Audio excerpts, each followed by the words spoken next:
nagtataka naman, ano? Bakit si Auntie Claire, ang palasyo, hanggang dun lang, sasabihin, pagdating ng araw, kakarmahin, hindi na kayo na dahil na sobra na yung mga ginagawa nyong sa kwan, pagdating ng araw, hindi nyo ba iniisip na makakarma kayo?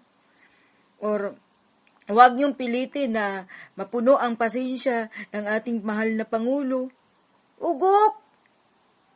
Yun na lang kunting-kunting bagay na yan na andyan agad-agad antimano, nagpa-file kayo ng kaso Kasabihin antimano inciting to sedition. Bakit yan hindi nyo kakasuhan mabigat na yan Sobrang mabigat na, hinahamon pa kayo ni Dean Chase. Bakit hindi nyo kakasuhan si Dean Chase? Sasabihin nyo pang, yung kalbo na yan na si Dean Chase, ganito, ganyan. Pag kung sobra na yung mga post at mga ginagawa niya sa mahal na Pangulo, wag mong antayin na mapuno ang Pangulo. Puno!